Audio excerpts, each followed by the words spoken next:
진주의 비유라는 제목으로 말씀 주실 때 많은 은혜 받으시기 바랍니다. 할렐루야.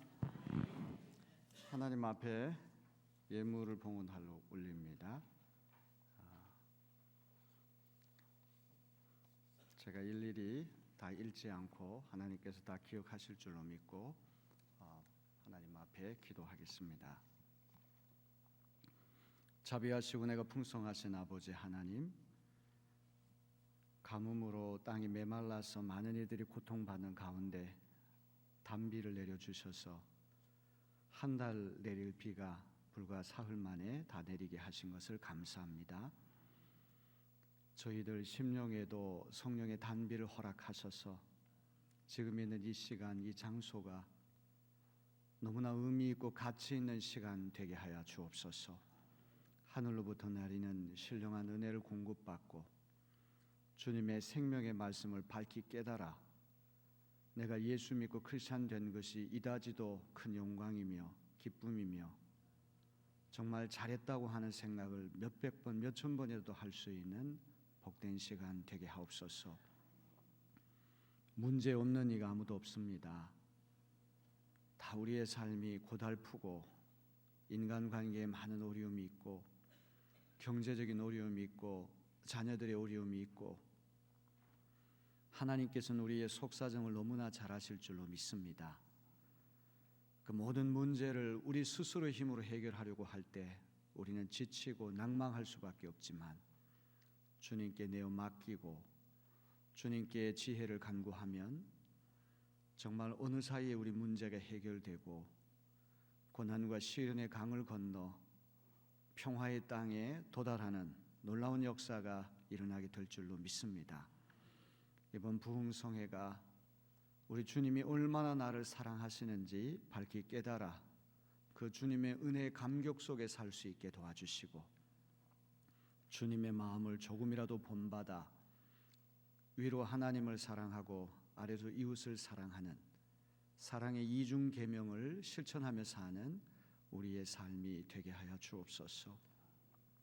주님, 우리의 삶이 우리의 자아에서부터 벗어나 조금이라도 이웃을 향하여 나아가는 삶이 되기 원합니다. 조금이라도 이웃에게 선익을 끼치는 사람들이 되기를 원합니다. 벽을 만드는 사람이 아니라 다리를 만들어가는 사람이 되게 하옵소서. 예수님이 십자가에 달리셔서 하늘과 땅의 장벽이 무너지고 하나님과 인간 사이의 모든 담벼락이 무너졌던 것처럼 친히 다리가 되셔서 우리가 하나님 보호자 앞에 나아갈 수 있는 길을 열어주셨던 것처럼 우리 예수 믿는 사람들은 어느 곳에 가든지 화평케 하는 자들이 되게 하옵소서. 함부로 재단하고 판단하는 교만한 이들이 되지 않게 하시고 넓은 아량으로 품고 이해하고 기다리고 끝없이 사랑을 실천하는 하나님의 자녀들 되게 하옵소서. 오늘 이 좋은 아침에 저희들 이 아름다운 하나님의 성전에 모일 수 있게 해주신 은혜를 진심으로 감사하고 또 시간마다 정성을 다해 예물을 바치는 모든 손길들을 기억하여 주셔서 신령한 은사와 땅에 기름진 축복으로 함께해 주시옵소서. 베드로가 자기의 기술과 경험으로 물고기를 잡으려고 밤새도록 그물을 던졌지만 한 마리의 물고기도 잡지 못했습니다. 이제 갈릴리 호수에서 잔뼈가 굵은 이 베테랑 어부가 목수 출신인 예수님의 말씀을 듣고 겸손히 순종하여 깊은 곳에 가서 그물을 던졌더니 그물이 찢어지는 놀라운 역사가 일어났습니다. 우리가 돈을 벌 수 있는 능력도 하나님 주실 때 가능한 줄로 믿습니다. 사랑하는 성도들이 날마다 기도로 겸손히 간구할 때마다 기왕이면 풍성한 물질의 복을 받아 하나님과 교회와 이웃과 세상을 위하여 아름답게 쓸 수 있는 하나님의 자녀들 다 되게 하여 주시옵소서. 기름 부어 축복해 주심을 믿고 자비하신 예수님 이름 받들어 간절히 기도하옵나이다. 아멘. 옆에 사는 거 인사합니다. 잘 오셨습니다.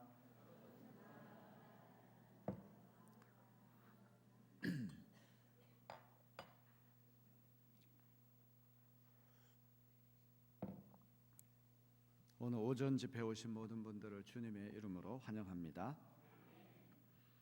요즘에 이 오전 집회하는 교회들이 별로 없거든요. 왜냐하면 다 그 부인들이 맞벌이 부부로 일을 해야 되기 때문에 오전 집회를 해도 이렇게 많이 나올 수가 없습니다. 제가 수원 종로교회에서 10번 이렇게 부흥성회를 한다고 해서 많이 놀랐습니다. 이제 어떤 교회는 저녁에 주일 저녁, 월요일 저녁, 화요일 저녁, 수요일 저녁 저녁만 이렇게 부흥성회 하는 교회도 많고, 아니면 이제 새벽 기도회하고 저녁 예배 이렇게 이제 오전 집회를 생략한 채 하는 그런 교회들이 많은데, 역시 수원 종로교회는 어떻게 해서든지 아름다운 전통을 이어나가려고 하는 귀한 교회인 줄로 믿습니다. 오늘 이렇게 바쁜 가운데에도 주님 앞에 나오신 모든 분들을 주님의 이름으로 축복합니다. 오늘 기도하신 장로님은 제가 어제 저녁 식사 때 뵀는데 저희 내리교회의 담임 목사님으로 계셨던 김응태 목사님의 손주로 알고 있습니다. 아마 증손주쯤 되시는 걸로 알고 있습니다. 김응태 목사님은 이 수원 분이십니다. 수원 분이신데 저희 내리교회 담임 목사도 하시고 창녕교회 담임 목사도 하시고, 나중에 가면 이 호혼파라고 하는 우리 감리교회의 아주 중요한 정치 파벌이 있는데, 그 천안에서 총회가 열렸을 때 이 감독으로 또 선출됐던 분이 김응태 목사님이십니다. 그 김응태 목사님 후손이 또 이게 수원 종로교회에 있다고 한 사실을 제가 발견하고 굉장히 기뻤습니다. 그 후손들이 어떤 분이 계시는가 궁금했는데 이렇게 흩어져 있는 후손들을 또 알게 돼서 얼마나 감사한지 알 수 없습니다.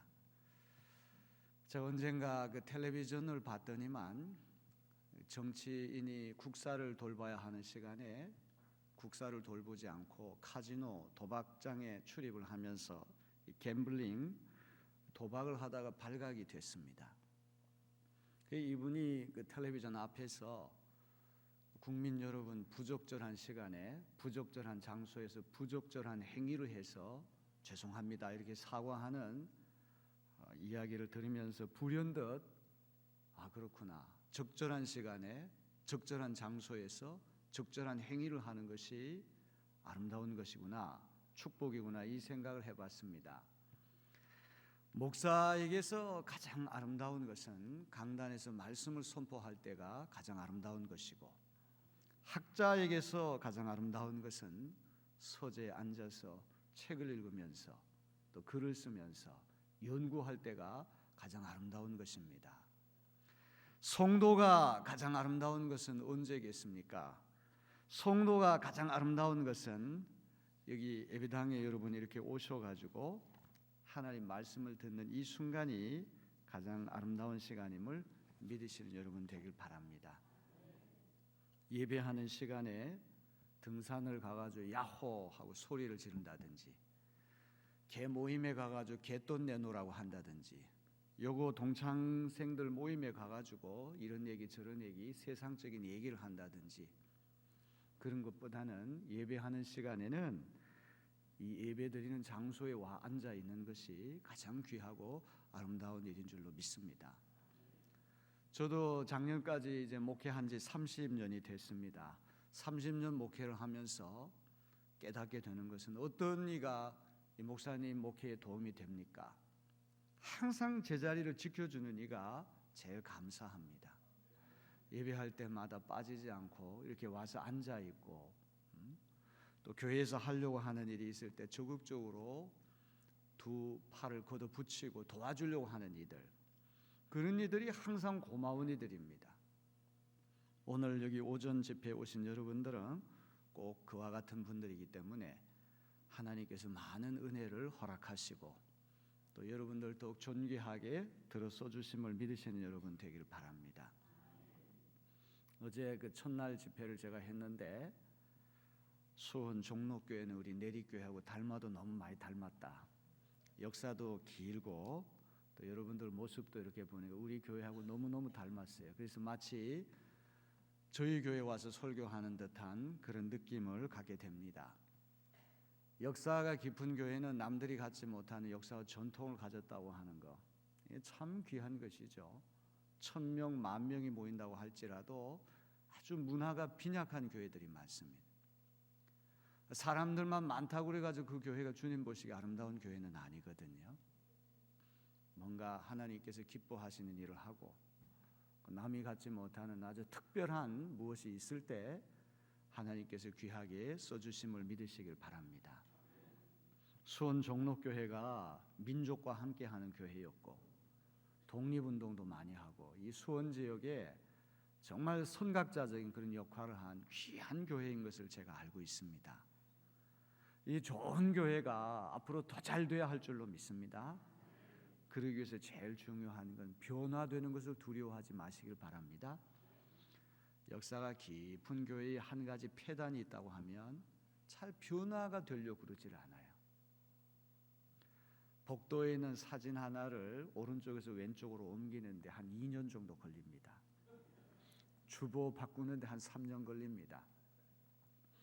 정동제일교회에 담임 목회하셨던 그 조영준 목사님이라고 하는 분하고 대화를 나누었는데 화장실에 그 변기를 고치는데 몇 년이 걸렸대요.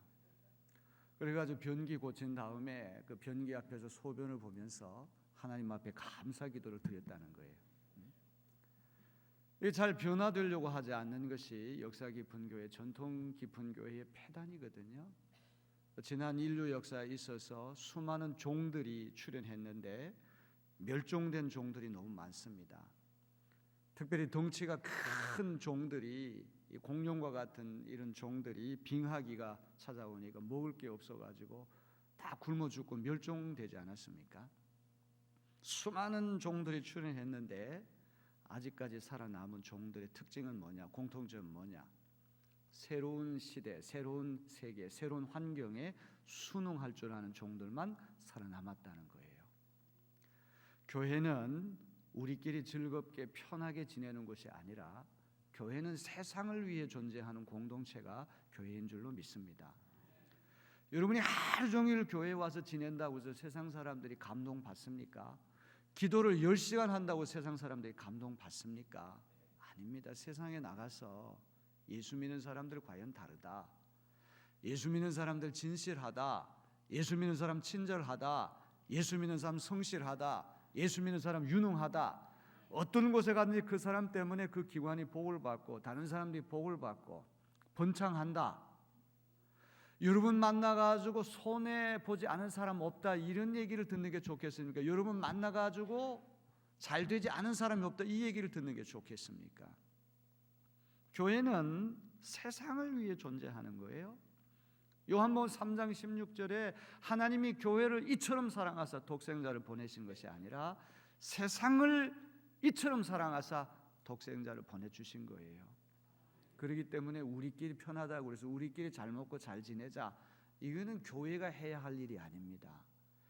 계속해서 교회는 순환이 돼야 합니다. 물이 고여 있으면 생명체가 살 수가 없잖아요. 새로운 사람들이 계속 수원 종록교에 들어와 가지고 10년 전이나 20년 전이나 30년 전이나 옛날 그 사람들만 고스란히 교회를 지키는 교회, 이런 교회는 주님 보시기에 부끄러운 교회인 줄로 믿습니다. 왜 아멘 안 하세요? 네. 역사가 깊은 교회의 특징은 다 자기 고정석이 있어요.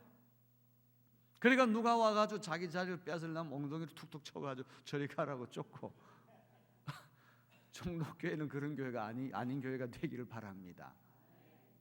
자꾸 변화되는 교회. 그래서 저희 내립교회의 표가 뭔지 아세요? 가장 오래된 교회, 그러나 가장 젊은 교회. 때로는 역사 깊은 교회가 파격적인 변신을 시도해야 됩니다. 다른 교회가 하지 못한 걸 과감하게 할 때 그 교회가 생명력이 있는 것이지, 이거는 우리 교회 전통입니다. 그 전통이 사람을 죽이고 전통이 발전을 가져오지 못하는 전통이라고 한다면 그 전통은 과감히 커팅, 단해야 됩니다. 잘라내야 되는 것입니다. 그래야지 그 교회가 새롭게 될 수 있음을 믿으시는 여러분 되길 바랍니다. 여러분들이 이렇게 보면 말씀 듣는 태도가 너무 진지해서 제가 두려울 정도입니다. 그야말로 미동도 하지 아니하고 초점을 집중해가지고 말씀을 듣는 그 모습이 너무 귀해요. 근데 이건 좋은데 좀 우리가 역동적인 크리스찬이 돼야 되지 않겠습니까? 뭔가 변화되기를 기꺼이 우리가 기뻐하고 새로운 일꾼들이 교회에 와가서 전 충성된 주님의 일꾼으로 자라나는 것을 지켜볼 수 있는 그런 교회가 돼야 할 줄로 믿습니다. 저는 오늘 이 아침에 귀한 분들 오셨기 때문에 특별히 두 가지 강조하고 싶습니다. 첫째는 예배를 소중하게 여긴 여러분 되시길 바랍니다. 두 번째는 속회에 대한 강조를 좀 하고 싶습니다. 많은 이들이 예배하고 그러면 착각을 합니다. 예배의 주인공은 담임 목사님이고 장로님, 기도하시는 장로님은 조연이고 찬양대는 성가대는 엑스트라고 우리는 관객으로 왔다, 구경하러 왔다. 그래서 예배 보러 간다 이런 표현을 쓰는데 이것은 잘못된 말입니다. 예배는 보러 가는 것이 아니라 예배는 드리러 가는 것이 맞지요. 예배를 지켜보시는 유일한 관객, 유일한 청중은 하늘에 계신 우리 하나님이시고 여러분 한 사람 한 사람이 다 주인공이 되어서 천상에서 우리 예배를 받으시는 하나님을 기쁘게 하는 예배가 되어야 할 줄로 믿습니다. 기도하시는 분들도 이 기도가 사람 듣는 기도가 아니라 하나님께 올려드리는 기도다. 이것을 한시도 잊지 않아야 될 것입니다. 제가 그 서울에 홀리클럽이라고 하는 그 모임이 있습니다.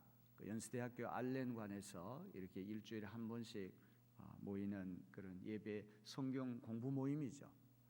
제가 그 모임의 지도 목사입니다. 뭐 우리나라의 유명한 엘리트들이 이제 많이 나옵니다.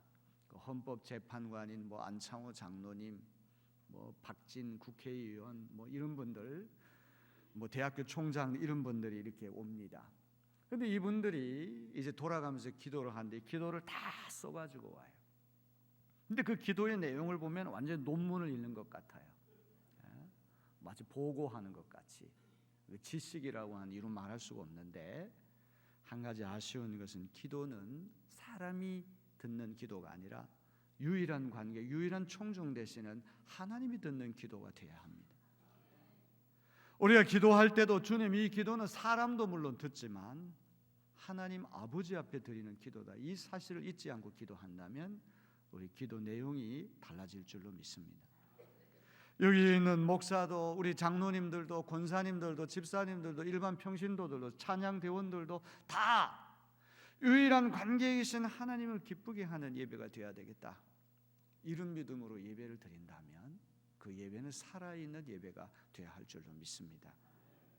예배가 은혜롭고 예배를 통하여 살아계신 주님의 음성을 듣고 주님과 교제하고 뭔가 우리 삶이 새 힘을 얻고 이런 예배가 될 때 그 예배 때문에 교회 생활도 살아나는 것이지 예배가 죽게 되면 우리 모든 생활이 다 어렵게 된다. 이것을 꼭 기억하시길 바랍니다.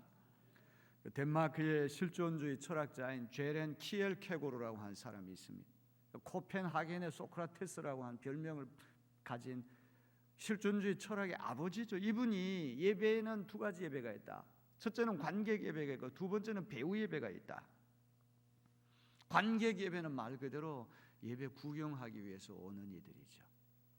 그런 분들은 맨 뒤쪽에 앉아가지고 팔짱을 이렇게 끼고 오늘 누가 왔나 계속해서 두리번거리죠. 오늘 목사님 설교할 때 틀리는 거 없나? 애왔을 때 이게 부정확한 것 없나? 요새는 스마트폰을 다 갖고 다니기 때문에 다 검색만 하면 다 나오거든요.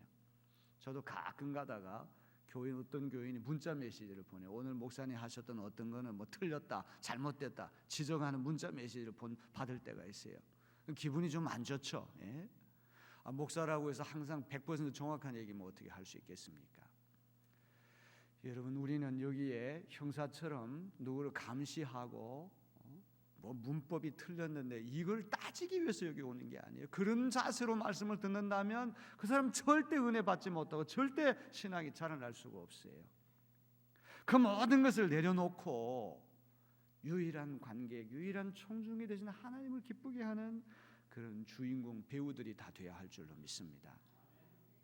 여러분 배우하고 관객의 차이가 많죠. 배우는 늦는 법이 없습니다. 관객은 조금 늦어도 되지만 배우는 늦는 법이 없어요. 미리미리 와가지고 다 연습하고 준비해야지만 무대에 설 수가 있어요. 여러분 예배 시간을 잘 지키는 여러분 되기를 바랍니다.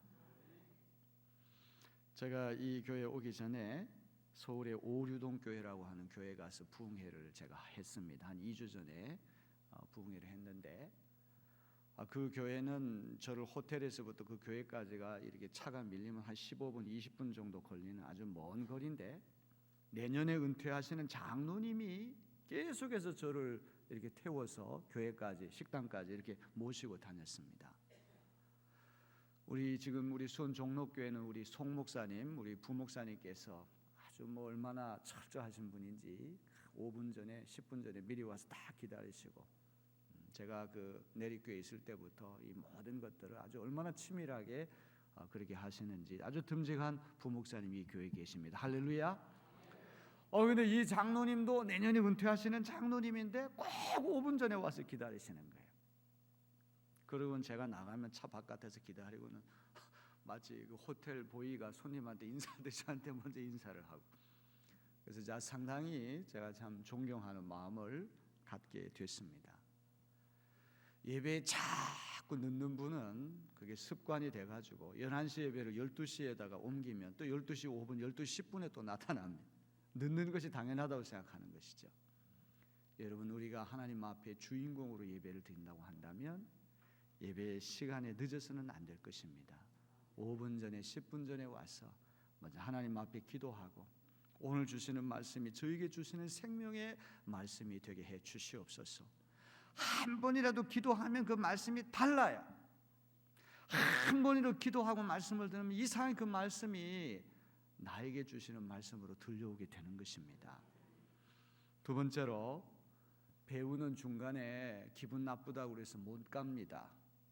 관객은 재미없다, 기분 나쁘다 그러면 그냥 자리를 박차고 떠날 수 있지만 배우는 연극이 끝날 때까지 자리를 지켜야 하는 거예요. 어떤 분은 축도가 끝나기 전에 미리 나가는 분인데 축도가 끝나야지만 예배가 완성되는 거예요.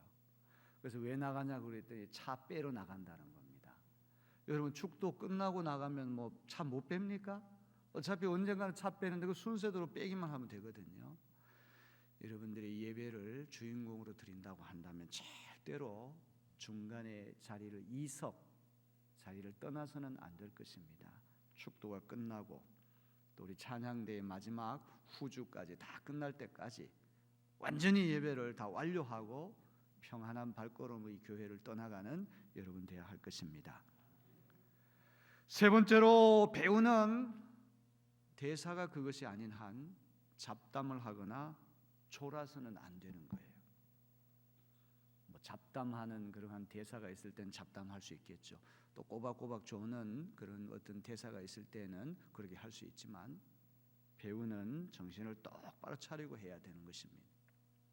하지만 관객은 옆에 있는 사람과 소곤소곤 얘기도 할 수가 있고 또 껌도 씹을 수가 있고 또 졸 수도 있는 거죠. 근데 이 졸음이라고 하는 것은 한번 길들여지면 참 벗어나기 어렵습니다.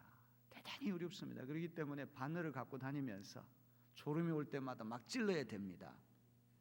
그러지 않으면 계속해서 그 시간에 나도 모르게 습관이 되거든요. 여러분들, 조는 것이 잘못이겠습니까? 하나님 집에 와서 내 마음이 편했어. 하나님께 사랑하신 자에게 잠을 주신다고 그랬는데 그게 무슨 그렇게 큰 잘못이겠습니까? 그건 잘못은 아니지만 여러분의 입장을 바꿔놓고 한번 생각해 보세요. 학교에서 가르치는 선생인데 강의만 하려고 그러면 학생이 꼬박꼬박 졸고 있다. 그러면 선생님 속이 어떻겠습니까? 속이 터지지 않겠습니까? 아주 공부를 많이 해가지고 피곤해서 그렇겠다. 처음에는 이해가 되지만 1년 365일 내내 그 시간에 그렇게 졸고 앉아있으면 선생님 마음은 편치가 않는 것이죠. 여러분, 다 피곤합니다. 얼마나 바쁜 일이 많겠습니까? 우리 서민들의 삶이 날마다 고단한 삶의 연속입니다. 또 밤잠을 설칠 때도 있으면 왜 이해를 못하겠습니까? 하지만 한두 번은 이해가 되지만 매 시간마다 조는 것, 이것은 우리가 조심해야 될 것입니다. 또 어떤 이는 목사님이 이렇게 교인들이 수백 명이 앉아 있는데 내가 껌 씹는 것을 어떻게 알 수 있을까? 그래서 목사님 저쪽 볼 때 껌을 1mm 정도만 이렇게 움직이자 이런 생각을 하는데 여기 강단에서 이렇게 보면 이상하게 여러분 행동이 다 눈에 다 들어와요. 여러분 지금 어떤 행동하는 것까지도 이 강단에서 서게 되면 다 들어온다는 말이죠. 예배할 때는 하나님 앞에 예배를 드리는 것이기 때문에 우리 껌 씹는 것도 좀 자제하시고, 또 기왕이면 옷도 좀 정갈하게 사치하게 입고 오라는 얘기가 아니라 슬리퍼를 질질 끌고 오고 핫팬티를 입고 오고, 이건 하나님 앞에 나아가는 우리 기본 자세가 잘못된 것이 아니겠습니까? 정말 최선을 다하여 우리 하나님 앞에 아름다운 모습으로 나타날 수 있는 예배가 되어야 할 줄로 믿습니다. 그 다음에 배우의 가장 중요한 사명은 무엇입니까? 관객을 즐겁게 하고 관객을 기쁘게 하는 것입니다. 이렇게 귀한 시간을 내서 오신 관객들을 한 사람도 실망시키지 않겠다, 이것이 중요한 것 아니겠습니까? 오늘 우리가 예배에 나온 것은 하나님께 예배를 드리게 나온 것이지 목사님을 예배하게 나온 것은 아니잖아요. 찰스 스펄전이라고 하는 목사님이 19세기 영국의 메가처치, 이 대형 교회를 이끌었다는 대단한 설교가 아닙니까? 이 찰스 스펄전보다 더 뛰어난 설교가는 없었다는 얘기가 있어요. 그야말로 수천 명이 모이는 큰 교회를 맡아서 설교를 하시는데, 오늘 주일날 이 스펄전 목사님이 다른 교회에 가서 말씀을 전하는 바람에 이제 다른 강사님이 와서 설교를 하게 됐습니다. 이것도 모르고 이제 많은 교인들이 와가지고 이제 강단에 올라가 설교하는 분이 스펄전 목사님이 아니에요. 그땐 저 뒤쪽에서부터 동요가 일어났습니다. 실망한 표정으로 다 일어나가지고 예배당을 떠나려고 그러는 거예요. 그때 이 강사로 오신 목사님이 대단히 슬기로운 분입니다. 여러분 잠깐만 기다리십시오. 오늘 여러분들이 스펄전 목사님을 예배하러 왔습니까? 그런 분들은 떠나도 괜찮습니다. 하지만 여러분이 예수님을 예배하기 왔다 그러면 그대로 자리에 앉으십시오. 할렐루야. 오늘 우리는 목사님을 섬기기 여기 온 것도 아니고 누구 인간을 높이기 여기 온 것이 아니에요. 우리 한국 교회는요, 교회론부터 다시 정립을 해야 됩니다. 오늘 한국 교회가 우리 선조들이 피땀 흘리고 희생을 많이 했는데 왜 한국 교회가 이렇게 계속해서 추락하고 어렵게 됩니까? 이 교회의 공교회성이 없잖아요. 교회의 주인이 누구냐 이 말이에요. 내가 순교를 하고 내가 희생을 하고 내 온몸을 다 갖다 바친다고 할지라도 교회는 담임 목사 것이 아닙니다. 오늘도 어떤 신문을 보니까 여기 경기도 광주의 제일 큰 교회 어떤 목사님이 개척을 해가지고 교회를 그 경기도 광주에서 제일 큰 교회로 만들었는데 그냥 교회에 헌금이 다 자기 건이랑 썼다는 거죠. 이게 하루 이틀도 아니고 그냥 헌금에 사소한 심지어 개 사료 먹이는 것까지 다 교회 돈으로 썼다는 거 아닙니까? 그러니까 이 안수 집사의 젊은 집사들이 들고 일어나가지고 280명인가 연대 서명을 해가지고 목사님을 고소를 해버렸어요. 여러분 이것은 참 부끄러운 일이 아니겠습니까? 이 교회는 뭔가 세상과 달라야 될 터인데 이 교회가 까딱 잘못은 그러게 된다는 것이죠. 예? 교회는 목사님이 설교 잘해가지고 거룩해지는 것이 아닙니다. 목사님이 목회를 잘해서 거룩해지는 것이 아닙니다. 교회가 거룩해지는 것은 예수 그리스도라고 하는 진주를 품기 때문에 거룩해지는 것이지, 예수 그리스도가 떠난 교회는 아무리 인간이 노력해도 그 교회는 인간의 공로 때문에 거룩해지는 것은 절대로 아니라는 이야기입니다. 오늘 사랑하는 성도 여러분들, 예배를 소중하게 여기고 예배에 꼭 승리할 수 있는 여러분 되길 바랍니다. 예배가 살아있는 예배가 되어야 할 줄로 믿습니다. 그 다음에 두 번째로 저는 속회를 잘 드리라. 여러분 제가 주보보니까 속회가 잘 모이는 속회도 있고 잘 안 되는 속회도 있어요. 어떤 집회에 가가지고 주보 속회 보고를 보니까 한 3분의 1 정도가 예수님만 다녀가셨습니다 이렇게 돼 있어요. 참 재미있는 표현이에요. 예수님만 다녀가셨다는 얘기는 뭐예요? 지들은 안 모이고 예수님만 다녀가셨대. 안 웃습니까? 제가 그걸 보고는 많이 웃었습니다. 속회도 잘 모이기가 어려운 시대가 되고 말았는데 교회가 점점 커질수록 주일날 예배당에 왔다 갔다 신앙이 자랄 수가 없는 거예요. 그래서 속회는 교회 안에 작은 교회입니다. 새가 두 날개로 날아가듯이 전체로서의 교회가 있고 또 속회는 교회 안에 작은 교회입니다. 그래서 속회는 예배만이 아니라 교회의 전체 기능이 속회 속에서 그대로 일어나야 돼요. 거기는 예배도 있고 성경 공부도 있고 교제도 있고 상담도 있고 전체로서의 교회 기능이 고스란히 속회에도 다 가야 할 줄로 믿습니다. 우리 감리교회 창시자니 존 웨슬리 목사님 너무나 귀한 분이거든요. 저는 감리교 목사가 되었다는 사실이 너무 자랑스럽고 너무 좋습니다. 감리교단이 최고다 이렇게 말하는 것은 좀 부끄러운 일이겠죠. 왜냐하면 교단이라고 하는 건 수단이지, 웨슬리가 말한 은혜의 수단이지 그것이 목적은 아닙니다. 강을 건너기 위해서는 배가 필요하듯이 강을 건넌다면 배가 더 이상 필요 없잖아요.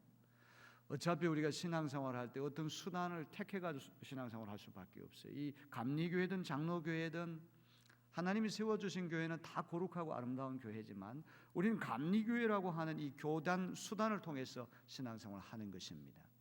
저는 우리 감리교회의 목사가 되고 또 감리교인 되었다고 하는 것이 너무 감사해요.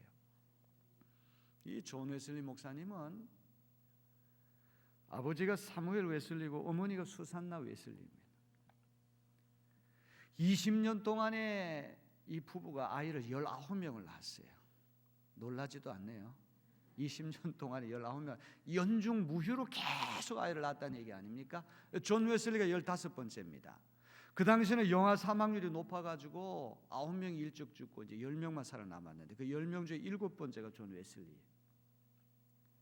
존 웨슬리는 어머니를 잘 만났어요. 이 수산나 웨슬리라고 하는 좋은 어머니를 만나가지고 아주 어린 시절부터 철저한 교육을 받았어요. 사람들이 웨슬리 선생 지나가는 것을 보고 시계를 맞출 정도로 아주 규칙적인 사람입니다. 새벽기도회는 한국에서만 생겨난 게 아니라 우리 예수님이 새벽기도 하셨고 존 웨슬리 목사님이 새벽기도 하셨어요.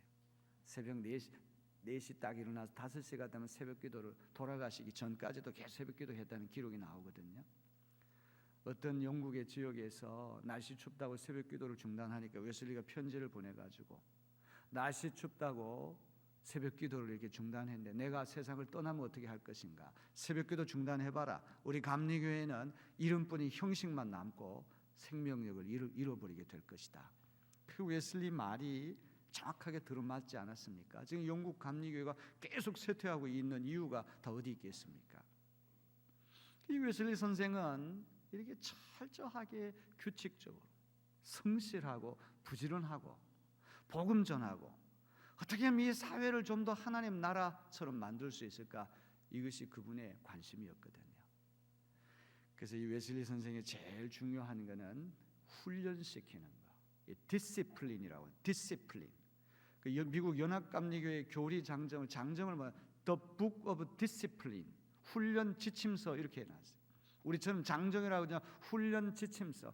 웨슬리가 볼 때는 훈련하는 게 제일 중요하다. 교인들이 이렇게 오게 되면 반드시 조직을 만들어가 철저하게 훈련을 시켜놓는 거예요. 웨슬리 선생과 당대에 최고의 부흥사가 한 분 있었는데 조지 휘트필드라고 하는 장로교 부흥사입니다. 이분도 본래 감리교인 메소디스트인데 나중에는 이중예정론 때문에 장로교로 넘어간 분인데 설교를 이 조지 휘트필드보다 더 잘하는 사람은 없습니다. 웨슬리 선생보다 훨씬 더 잘했어요. 조지 휘트필드는 사시였습니다. 그러니까 이쪽을 보면서 설교를 한 사실은 저쪽을 보는 것이거든요. 거기다 연극 배우 출신입니다. 이 성령이 충만해서 폭포수 같은 막 열변을 쏟을 때 사람들이 얼마나 은혜를 받았는지 이 사시 이쪽을 보는 사실은 저쪽 보는 그것 때문에 더 오히려 신비할 정도로 메소포타미아라고 하는 히랍의 비극이 있는데 메라고 하는 말만 해도 호주머니에 손수건을 꺼내고 눈물을 훔쳤다는 얘기가 있어요. 얼마나 타고난 설교가면 그 정도겠습니까? 조지 휘트필드가 설교할 때 호주머니에 돈을 많이 넣고 가면 손해를 본다. 왜냐하면 은혜를 받아서 자기도 모르게 자기 양말 속에 숨겨놓은 비상금까지 다 털어가지고 하나님 앞에 드리고 싶은 마음이 막 생기는 거예요. 저도 그런 목사가 됐으면 좋겠는데 그게 잘 되지가 않습니다. 얼마나 타고난 설교가면 그렇겠습니까? 그런데 이 조지 휘트필드는 세상을 떠난 다음에 그를 따르는 사람이 아무도 없어요. 근데 존 웨슬리는 오늘 지구상에 8천만 명 정도가 웨슬리 선생의 정신을 이어받아가지고 오늘도 활발하게 이 웨슬리안들이 큰 몫을 감당하고 있습니다. 비결이 어디인 줄 아십니까? 조지 휘트필드는 컨버전. 설교를 잘해서 어떤 사람 예수 믿게 하는 은사는 있지만 널추어링, 양육은 못 시키는 거예요. 디시플린, 훈련은 못 시키는 거예요. 그러니까 사람들이 왔다가 훈련 안 되니까 다 흩어지고 마는 거예요. 조지 휘트필드가 이 사실을 알고는 웨슬리한테 그런 고백을 했습니다. 웨슬리 형제, 당신에 비해서 내가 하는 일은 모래로 밧줄을 엮는 것과 마찬가지다. 여러분, 모래로 어떻게 밧줄을 엮겠습니까? 웨슬리 선생이 했던 일들이 살아남을 수 있던 비결은 어디에 있느냐? 훈련을 잘 시켰다는 거예요. 훈련을 잘 시킨 덕분에 웨슬리가 세상을 떠나니까 그 후예들이 미국, 아메리카 신대륙으로 건너가가지고 처음에는 감리교, 미국 감리교, 미국 제일 큰 교단이에요. 지금은 두 번째, 남침례교 다음에 이제 UMC라고 하는 미국 연합감리교가 됐는데 평신도 훈련이 잘 돼 있는 까닭입니다. 속회라고 하는 것은 바로 이와 같이 잘 훈련받는 장소라고 하는 사실을 기억하고 우리 수원 종로교회 속회가 살아나는 놀라운 은혜가 있어지기를 주님의 이름으로 기원합니다. 우리 연말 연시가 되면은 장로님도 뽑아야 되고 권사님, 집사님도 뽑아야 되는데 사람들이 장로 안 되면 시험 들어가지고 어디를 떠나가고 또 권사 안 되면 시험 되고 이런 분들이 있는데 속장은 다 안 하려고 그래요. 왜냐하면 속장은 너무 힘들거든요. 뺀질뺀질한 사람들이 너무 많아가지고 속해 좀 오라고 아무리 얘기를 잘 오지를 않으니까 너무 힘들거든요. 속장님은 그 속회의 작은 담임 목사다 이런 의식을 가져야 됩니다. 그러면 속장을 해보면 담임 목사님 마음이 어떤 마음인지를 헤아릴 수가 있는 거예요. 오늘날 우리 한국 교회가 바쁘다는 핑계로 세상에 빠져가지고 속회도 안 모이고 다 뿔뿔이 흩어지고 이렇게 되다 보면 한국 교회의 앞날은 너무나 뻔한 것이거든요. 저는 수원 종로교회가 이렇게 오전 집회를 계속 살려나가는 것도 잘하는 일인 줄로 믿습니다. 사람이 얼마 모였나 이게 중요한 것이 아니라 우리가 서 있는 것이 불편하면 앉으려고 그러고 앉는 것이 불편하면 이제 들어 누우려고 그러는 것이거든요. 인간의 이 몸이라고 하는 육이라고 하는 거 계속해서 편리한 것만 추구합니다. 나중에는 우리 오후 예배 없앱시다. 새벽 기도에 없읍시다. 수요 저녁 예배 없읍시다. 딱 주일 예배 한 번만 딱 드립시다. 이런 날이 올지도 모른다는 것이죠. 우리 수원 종로교회 같은 역사 깊은 교회가 우리 하나님 앞에 열심 내는 이 아름다운 전통만큼은 계속해서 붙들고 계속해서 전진해 나가는 그런 교회가 되어지기를 주님의 이름으로 기원합니다. 역사가 깊은 교회는 까딱 잘못하면 박물관 교회가 되기가 쉬워요. 노화되기가 쉬운 거예요. 저희 교회도 그 1980년대에 큰 어려움이 생긴 다음에 젊은이들이 다 무너졌습니다. 그 후유증이 지금도 있는데요. 또 이렇게 뭐 시족 중심의 교회 한 사람 끌어올리면 한 5, 60명씩 막 연결돼 사돈의 8촌까지. 그렇기 때문에 이 젊은이들이 여순교회 들어오면 시어머니 또 만나고 친정어머니 또 만나고 그러니까 안 가려고 그래요. 그러니까 여순교회 봉사할 때도 다 60 넘은 분들이 와가지고 다 봉사 40, 50대는 다 어디로 사라져 버렸어요. 대단히 외람된 말씀이지만 추석이 돼도 과일 한 박스라도 보낸 사람은 연세 있는 분들이지 50대 이하는 아예 그런 것도 없습니다. 아주 매정한 그런 세상이 되어 가고 있습니다. 여러분, 우리 자녀들 잘 교육을 시켜야 될 터인데 우리 눈으로 그들을 판단하면 안 되겠습니다. 그들을 이해하는 마음이 있어야 되겠고 그들을 자꾸 격려해주고 어떤 방법으로든지 은혜 받게 하고 어떤 방법인지 하나님의 일을 할 수 있도록 그런 환경과 여건을 만들어주는 우리가 되어야 할 줄로 믿습니다. 여러분, 이 수원 종로교회가 어떻게 보면 우리 내리교회하고 비슷한 점이 많기 때문에 제가 이런 말씀을 드렸습니다. 자, 이제 우리 마태복음 13장에 있는 말씀으로 우리가 돌아가겠습니다. 제가 이 말씀을 증거하고 오늘 말씀 마치려고 합니다. 보화와 진주의 비유. 여러분 너무나 잘 아는 그런 말씀입니다. 지금도 그 텔레비전 프로그램 하는지 모르겠어요. 진품 명품이라고 하는 텔레비전 쇼가 있습니다. 골동품 감정하는 프로입니다. 도자기나 옛날 그림, 글씨, 가구 뭐 이런 것들을 출연자들이 나와가지고 감정가를 매기죠. 그런 다음에 문화재 전문위원들이 실질적인 가격을 제시해서 가장 비슷하게 근사치에 접근한 사람이 우승하게 만드는 그런 프로그램입니다. 출연자들 가운데는 고고학적인 지식이 이제 뛰어나가지고 비슷하게 맞추는 사람도 있지만 10억짜리를 10만 원이라고 적는 어처구니 없는 사람도 있습니다. 여러분, 아는 만큼 보인다고 하는 말이 있잖아요. 한번 따라합시다. 아는 만큼 보인다. 여러분, 경주 불국사에 가서 다보탑, 석가탑을 보는데 다보탑, 석가탑에 대해서 어느 정도 아는 사람은 그 보이는 것이 다르게 보이죠. 그러나 이런 어떤 지식이 전혀 없는 상태에서 그걸 봐봤자 아무런 감흥이 일어나지가 않습니다. 충청북도 충주에 고구려 비석이 있는데 이게 국보거든요. 근데 그 국보인 걸 알지 못해가지고 사람들이 그거를 가을철에 타작하는 걸로 쓰고, 또 여자들이 빨래를 하는 빨랫대로 썼다는 거 아닙니까? 역사가가 이것을 보니까 이거는 국보예요, 국보. 또 이 박수근인가라고 하는 아주 유명한 화가가 있지 않습니까? 강원도 양구 출신의 이 박수근. 박완서 선생이 박수근이라고 하는 사람을 만나가지고 소설도 이렇게 쓰고 남옥인가 하는 그 소설도 쓰고 했던 아주 유명한 분인데, 이분이 그린 빨래터라고 하는 그림이 우리나라 역대 그림 중에서 제일 비싸요. 45억 2천만 원에 팔렸다는 거예요. 야, 수원 종로교회는 놀라지도 않네요.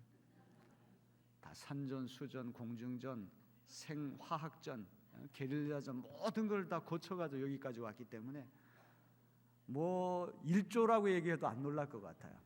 전혀 뭐 미동도 안 하고 저는 놀라지 않는데, 그림 한 점에 45억 2천만 원이면 정말 놀랄 만한 일이 아니겠습니까?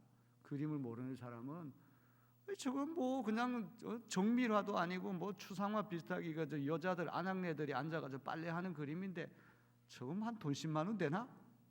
근데 그게 그림을 아는, 진가를 아는 사람은 45억 2천만 원이나 된다는 거죠. 보물의 가치를 아는 사람은 모든 것을 다 투자해도 아깝지가 않는 법이죠. 전 재산을 다 팔아서라도 기어코 그 보물을 소유하고자 하는 마음이 있는 것입니다. 오늘 이 말씀드리는 이 보화와 진주의 비유는 최고의 보물을 발견했을 때 너무 기뻐가지고 기존에 자기가 소중하게 여겼던 것들이 다 일제의 빛을 잃어버리고 가치에 대역전이 일어나게 된 것입니다. 그래서 그것을 기어코 사고야 만다는 그런 이야기죠. 자, 먼저 우리 보화의 진주, 보화의 비유부터 한번 살펴볼까요? 44절 한번 다시 한번 읽어봅니다. 전국은 마치 밭에 감추인 보화와 같으니 사람이 이를 발견한 후 숨겨두고 기뻐하며 돌아가서 자기의 소유를 다 팔아 그 밭을 사느니라. 여기서 주인공은 농부죠. 남의 밭에 가서 밭갈이를 하게 됐는데 쟁기질을 하다가 쨍그랑하는 소리가 나가지고 땅을 파보았더니만 엄청난 보물 상자가 그 안에 들어가 있습니다. 이제 예수님 시대에는 아직 은행 제도가 정착되지 않았기 때문에 전쟁이 일어날 경우에 돈이나 보물 단지를 땅속에 파묻어 두고 이제 피난을 가는 경우가 많아요. 저희 내리교회의 그 9대 담임 목사님이 동호 신홍식 선생이라고 하는 분입니다. 그 3.1 운동, 그 기미 독립 운동이 있었을 때 33인 중에 7명이 우리 감리교 목사님들이 들어가 있거든요. 그래서 우리 일제 강점기에는 목사는 감리교 목사, 장로는 장로교 장로, 이런 얘기가 나올 만큼 이 감리교 목사님 대단했습니다. 일제 강점기 감리교 목사님들 그 역사를 읽어보게 되면 이 장로교 목사님들하고 비교할 수 없으면 다 인텔이 들고 공부를 많이 하시고 사회적 영향이 컸던 분들이. 그래서 이 충청북도 청주 출신의 목사님 세 분이 다 그 민족 대표 33인 중에 들어가 있는 신속구 목사님, 정춘수 목사님, 그리고 신홍식 목사님, 동호 신홍식 선생. 평양 감리교회 모교회가 남산연교회인데 그 남산연교회에서 담임 목회를 하실 때 남강 이승훈 선생을 알게 됐어. 자기 스스로 자원해가지고 저기 서울 태화강까지 와서 독립선언서에 서명을 하고 2년 8개월간 만기 옥고를 치르고 그리고 우리 내리교회 담임자로 됐습니다. 이분이 1923년도에 핸드라이팅, 육필로 인천 내리교회 역사라고 하는 책을 썼어요. 거기 보면 이명숙이라고 하는 이름이 등장합니다. 거기 보면은 이명숙이라는 한문으로 딱 등장하는데 이 신홍식 목사님이 쓰신 그 역사책을 보게 된 재미있는 얘기가 나옵니다. 1894년에 일청전쟁, 청일전쟁이 일어나가지고 인천에도 이 청일전쟁의 여파가 아주 심했거든요. 그리고 사람들이 피난을 가게 됐어요.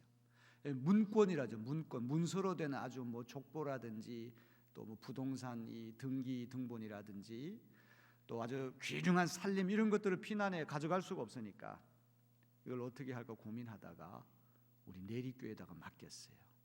그리고 몇 달 지난 다음에 이제 이 전쟁이 끝난 다음에 피난살이 마치고 우리 맡겼던 소중한 물건들을 다 달라고 그랬더니만 하나도 훼손되지 않고 고스란히 다 돌려준 거예요. 그러니까 세상 사람들이 야, 교회가 다르긴 다르구나. 교회는 참 정직하고 믿을 만한 곳이구나. 그러면서 교회가 급성장하게 됐다는 거예요. 할렐루야. 사람들이 막 물밀듯 밀려 들어가지고 예배당을 다시 지어야 할 만큼 급성장하는 역사가 일어났다. 그 신홍식 목사님 쓰신 기록에 그런 얘기가 나옵니다. 요즘에는 세상이 오히려 교회를 걱정하잖아요. 막 종교 재벌이 되고 말이죠. 물론 그런 사람들이 뭐 아주 손에 꼽을 정도로 드물겠지만 가난한 교인들이 헌금한 걸 가지고 이 집안의 식구들까지 차로 다 이권에 뛰어들어가가지고 말이죠. 이 종교라고 하는 것 청빈성 이거를 우리가 잃어버리고는 종교가 될 수 없잖아요. 예수님이 그걸 본을 보여주셨는데 이거는 너무 과도한 거죠. 재산이라고 하는 뭐 수백억에 이르고 그리고는 온 식구들이 다 뛰어들어가가지고 이런저런 이권에 관여하고 과연 이것이 바른 길을 갖고 있는가? 교회는 교회대로의 본분을 우리가 지켜야 되는 것입니다. 자, 얘기가 조금 삐뚤어 나갔는데 전쟁이 끝난 다음에 사람이 죽어버리거나 원래 주인이 죽어버리거나 이럴 경우에 그 보물이 묻힌 것도 모르고 땅을 차지하는 수가 있겠죠. 자, 그래서 이 농부가 보물단지를 발견하고는 자기 소유를 다 팔아가지고 그 밭을 산다는 얘기예요. 이제 성경을 아주 예리하게 보는 분들은 야, 이 농부가 아주 못돼 먹은 사람이다. 남의 밭에 가서 쟁기질하다가 보물단지를 발견했으면 주인한테 얘기를 한다든지 이건 윤리적으로 문제가 있다. 아니면 합법적이지가 않다. 남의 밭을 자기가 보물단지 발견했다고 그래가지고 그걸 몰래 속이고 소유 다 팔아가지고 사는 것은 이거는 문제가 있다. 합법성, 윤리성 이런 시각으로 이걸 보려고 그래요. 그런데 여러분 이걸 알아야 됩니다. 예수님이 짤막한 이야기를 통해서 전달하려고 하는 건 다 다룰 수가 없거든요. 우리 예수님이 강조하려고 하는 것은 농부가 처신한 행위가 윤리적이냐 비윤리적인 윤리성에 관심이 있는 게 아니에요. 이게 적법하냐 적법하지 않냐 적법성에 관심이 있는 게 아닙니다. 예수님이 짤막한 비유를 통해서 부각하려고 하는 건 urgency, 긴박성 아시겠습니까? 여기 초점은 윤리성, 적법성이 문제가 아니에요. 그거를 부각시키기 위해서 이 비유를 말씀하신 게 아니라 그만큼 긴박하다는 것이죠. 너무나 소중한 보물을 발견했기 때문에 법률이나 도덕이나 세간의 눈총을 뛰어넘어 과감하게 전력 투구하는 자세가 초점이 되는 것이죠. 예수님이 짤막한 비유를 통해서 주인공이 사기꾼이다, 사기죄 여부를 묻거나 인격적으로 문제가 있다 이거를 둘러치우는 데 관심이 있는 것이 아니라 내 일생에 이런 보물을 다시는 내가 발견하지 못했다. 너무나 긴박해가지고 자기 모든 것을 팔아 해치우고 그것을 사고야만은 긴박성, 놀라움과 기쁨, 모든 것을 팔고 어떤 주변의 비난도 감수하고 기필코 그 그 보물을 차지하고 있는 많은 과단성, 이것이 초점이라고 하는 사실을 기억해야 할 것입니다. 자, 그 다음에 우리 진주 비유를 우리가 살펴보겠습니다. 45절로 46절까지 한번 다 읽어볼까요? 또 천국은 마치 좋은 진주를 구하는 장사와 같으니 극히 값진 진주 하나를 발견하며 가서 자기의 소유를 다 팔아 그 진주를 사느니라. 앞에 보화의 비유는 주인공이 농부인데 여기는 상인입니다. 보석 대상, 보석을 사고 파는 아주 큰 상인 도매업자입니다. 고대 지중해 연안에는 인조 진주가 없었기 때문에 이 천연 진주는 보배의 여왕이라고 할 만큼, 보석의 여왕이라고 하는, 오늘날 보석의 여왕이 다이아몬드라고 한다면 보석 중에 최고의 보석은 천연 진주입니다. 목숨을 걸고 바닷속에 들어가 채취해서 이제 목걸이도 만들고 이런 어떤 세공을 해가지고 만들어낸 아주 비싼 값으로 팔리던 보배의 보물의 여왕이, 보석의 여왕이 바로 진주입니다. 이 사람의 관심은 항상 좋은 진주 사는 겁니다. 항상 진주가 어디 있다 그러면 눈독을 들여왔는데 어느 날 정신이 바짝 들 만큼 엄청난 진주를 하나 발견했으면 오늘 성경에 극히 값진 진주, 진주 중에 진주를 만났다는 거 아니겠습니까? 지금까지 자기 사왔던 진주가 아무것도 아니에요. 그래서 자신이 긁어모은 재산을 다 팔아서 다시 오지 못할 이 기회를 사고야 만다. 이 비유가 진주의 비유입니다. 자, 우리가 이제 이 비유라고 하는 것은 전에 제가 말씀드렸다시피 이거는 파라, 본래, 파라라고 하는 말은 옆이라는 말이고 본래라는 말 던진다는 말이에요. 패러블, 파라, 본래라고 하는 옆에 툭 던져놓고는 하나님 나라가 어떤 나라인지 넌지시 우리에게 알려주는 거예요. 비유는 예수님이 사람들하고 소통하는 수단이었어요. 가장 효과적인 수단이에요. 이솝 우화하고 비유는 달라요. 이솝 우화는 낙타가 말하고 토끼가 말하고 의인화를 시켜가지고 어떤 교훈을 이렇게 만들어내는 거지만 예수님 비유는 황당한 얘기는 없고요. 2000년 팔레스타인 땅에 농사 짓는 이야기, 집 짓는 이야기, 장사하는 이야기, 다 일상생활에서 일어나는 이야기인데 이 짤막한 이야기를 통해서 하나님 나라가 어떤 나라인지 파라, 본래 옆에 툭 던져놓고는 우리에게 암시를 주는 거예요. 그래서 이 비유를 해석할 때 필연적으로 부닥치는 것이 알레고리카라는 해석이라는 말. 알레고리라고 하는 말은 이 비유 속에 등장하는 인물이나 또 소재물을 다 암호로 놓고는 디코딩을 하는 거예요. 다 암호 해독을 하는 거예요.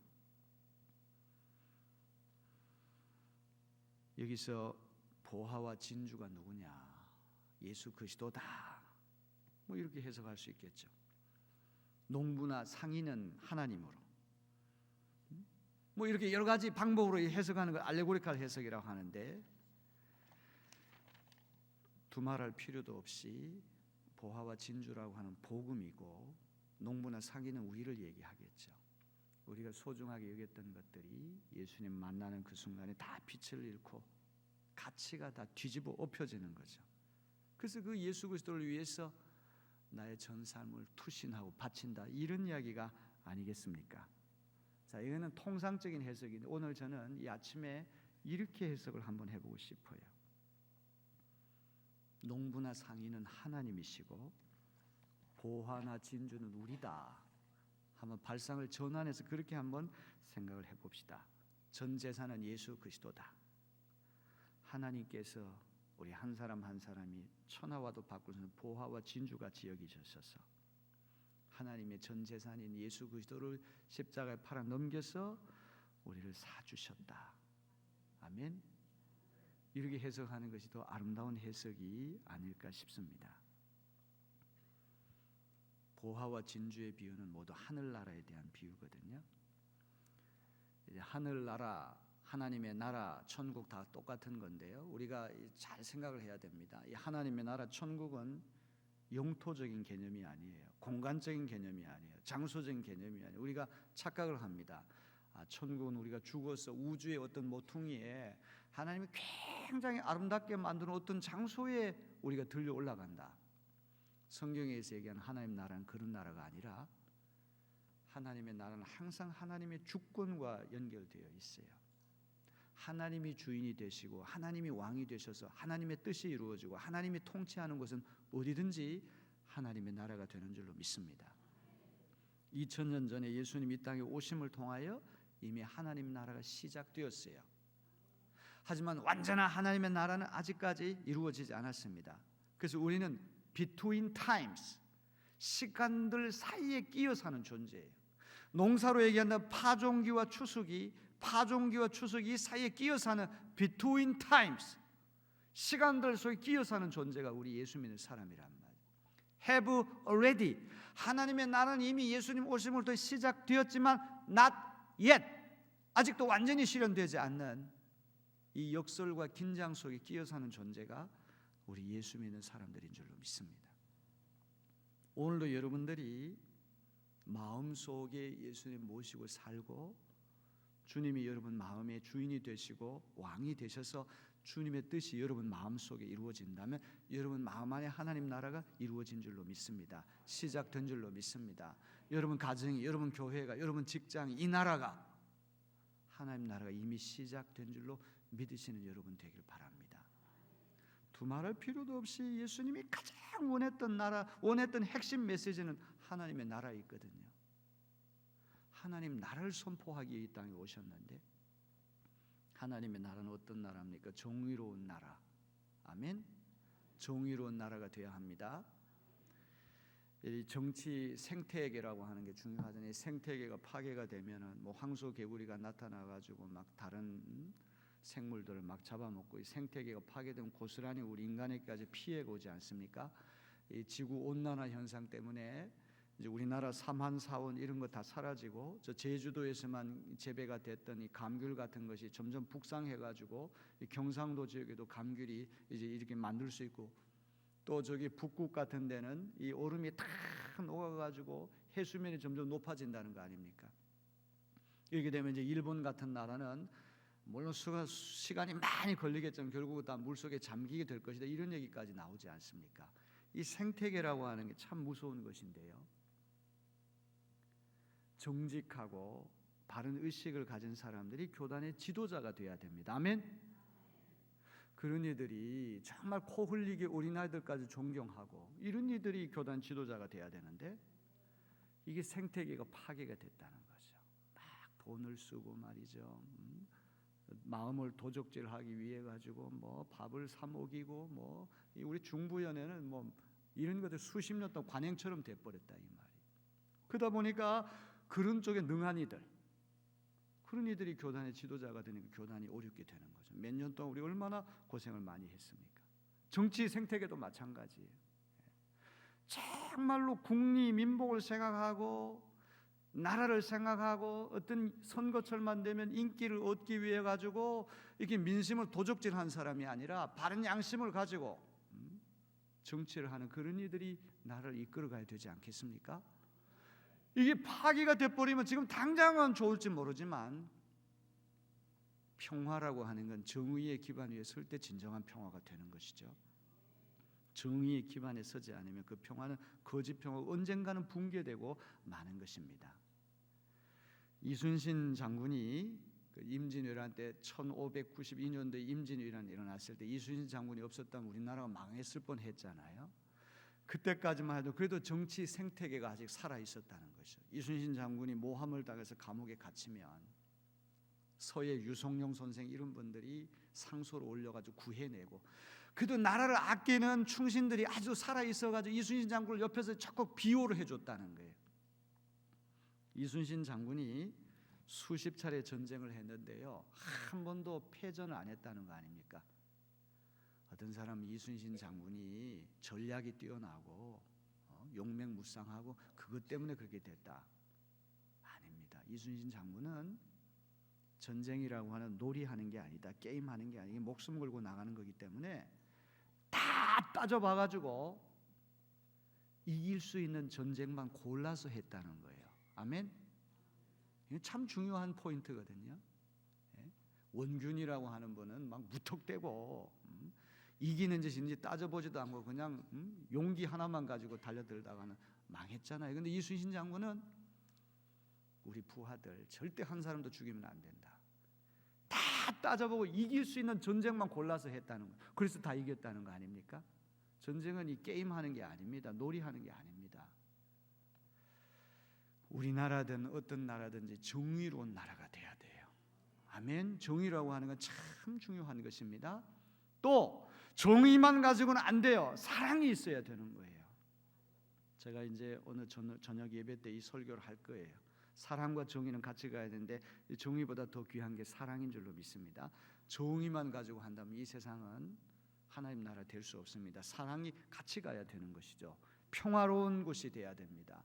하나님의 나라는 우리 주님이 좋으신 하나님이고 선하신 하나님이고 정의로운 하나님이고 사랑의 하나님이기 때문에 그 하나님이 통치하는 것은 사랑이 있고 정의가 있고 평화가 있고 기쁨이 있고 감사가 있고 남을 배려하고 한 사람도 놓치지 않으려고 하는 그런 것이 하나님의 나라인 것을 믿으시는 여러분 되길 바랍니다. 예수님의 핵심 메시지가 하나님의 나라라고 한다면 우리 하나님께서 우리 한 사람 한 사람을 보화와 같이 진주와 같이 천하와도 바꿀 수 없는 소중한 것으로 생각하셔서 우리 하나님의 전 재산인 예수 그리스도를 십자가에 팔아서 우리를 사주셨구나. 그러니 우리가 얼마나 귀한 존재입니까? 여러분이 그런 자부심을 갖고 인생을 살아가는 여러분 되길 바랍니다. 우리가 이런 자긍심을 잃고 살 때가 많잖아요. 나야 하나님을 사랑하지만 하나님이 나 같은 것을 사랑하실까? 자꾸 우리가 비관할 때가 많은데 그건 잘못된 생각이에요. 하나님은 사랑이라고 말씀하시지 않았습니까? 하나님은 사랑이신 줄로 믿습니다. 하나님이 여러분 자신보다도 여러분 더 사랑하는 분이 우리가 믿는 하나님인 것을 믿으시는 여러분 되길 바랍니다. 여기 이 말씀에서 중요한 동사가 발견하다, 다 팔다, 산다. 농부가 보석상을 진주를 발견했습니다. 엄청난 보물입니다. 자, 그래가지고 자기 소유를 다 팔아가지고 산다는 것이죠. 지금까지 내가 소중하게 여겼던 것들이 예수님을 만난 순간에는 다 빛을 잃어버리고 마는 거예요. 이 가치의 대역전을 알리는 것이 기뻐하며라고 하는 말이 아니겠습니까? 오늘 사랑하는 성도 여러분, 우리 예수 그리스도가 여러분에게 보화와 진주와 같이 되어지기를 주님의 이름으로 기원합니다. 또 여러분 자신이 우리 하나님 보시기에 보화와 진주 같다고 하는 사실을 믿으시고 여러분 인생이 더 가치 있고 의미 있는 삶이 되어지기를 주님의 이름으로 기원합니다. 인생에 있어서 최대의 비극은 무엇인지 아십니까? 쓸데없는 일에 성공하는 게 최고의 비극이에요.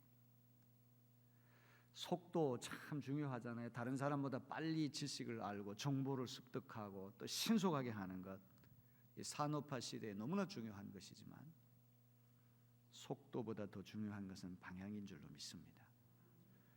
중국의 어떤 나라에 전쟁이 터져가지고 젊은이가 전쟁이 일어났다는 소식을 듣고는 발끝에서부터 머리 끝까지 완전 무장을 하고 날쌘 검을 들고 백마를 타고 전쟁터로 달려가는 것입니다. 그때 백발의 성성한 노인이 젊은이를 멈춰 세웠습니다. 자네 지금 어디 가는가? 전쟁이라 싸우러 갑니다. 그래? 자네 전쟁에서 이긴다는 보장이 어디 있는가? 저는 완전 무장을 했고 제가 가진 이 검은 어떤 조건의 목도 벨 수 있을 만큼 날카롭습니다. 게다가 제가 탄 말은 날쌔기 이를 데가 없습니다. 그때 이 백발이 성성한 노인이 하는 말이 자네 말이 빨리 가면 빨리 갈수록 전쟁이 이기는 것은 점점 어려워질 것이네. 왜 그렇습니까? 지금 전쟁은 북쪽에서 터졌네. 자네 말은 남쪽을 향해서 가고 있기 때문이라네. 여러분 우리 인생이 속도 빠른 거 중요하지만 방향이 중요한 줄로 믿습니다. 저희 교회는 지금 다니엘 세일의 특별 새벽기도회를 11월 15일 추수감사주일까지 합니다. 주제가 그리스도인의 소명 찾기예요.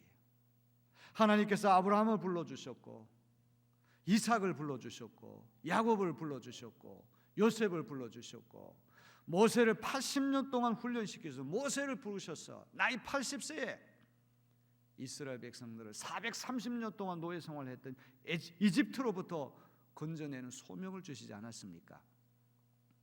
하나님께서 우리 인생을 내실 때 어떤 사람도 고쳐오는 사람이 없어요.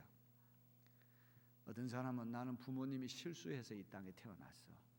이거는 상당히 잘못된 얘기입니다. 박정희 대통령이 박정희 대통령 어머니가 박정희 대통령을 임신했을 때 이미 큰아들이 이렇게 결혼해가지고 자식도 낳고 그래가지고 너무 부끄러워가지고 또 집안이 너무 가난해가지고 이 아이를 떼려고 간장을 먹기도 하고 높은 데서 떨어지기도 하고 어떻게든 유산시키려고 그랬는데 유산이 안 되고 박정희 대통령이 나왔다는 거 아닙니까? 만약 박정희 대통령이 안 나왔다고 한다면 근대화 산업화는 어떻게 됐을까요? 우리나라 경제 부흥은 어떻게 됐을까요? 하나님이 설령 부모님이 계획하지 않은 가운데 아이가 태어난다고 할지라도 그 아이는 하나님의 뜻과 계획과 섭리 가운데 이 땅에 태어나는 것을 믿으시는 여러분 되길 바랍니다. 우리 각자는 우리 다 개인이 해야 할 일들이 다 있는 거예요. 저는 여러분들이 교회 나올 때 몸만 왔다 갔다 하지 말고 뭐든지 봉사를 꼭 하나씩은 할 수 있게 되기를 바랍니다. 주차 안내를 한다든지 주보를 돌린다든지 화장실 청소를 한다든지 성가대 선다든지 교회학교 교사가 된다든지 꼭 무슨 일을 하나라도 꼭 할 수 있게 되기를 바랍니다. 이거는 하나님이 내게 주신 천직입니다. 소명입니다. 나를 부르셔서 맡기셨습니다. 이런 믿음을 가지고 그 일을 하시기를 바랍니다. 하나님 우리 각자에게 은사를 주셨어요. 제가 말씀하는 은사는 방언하고 입신하고 뭐 이런 어떤 은사가 아니라 우리 자신만이 할 수 있는 특별한 재능이 있다는 말이에요. 여러분 은사라고 하는 것은 세 가지 기준으로 우리가 밝혀낼 수가 있어요. 첫째는 자기가 그것을 하면 좋아야 돼요. 아멘. 좋아야 됩니다. 두 번째는 잘해야 됩니다.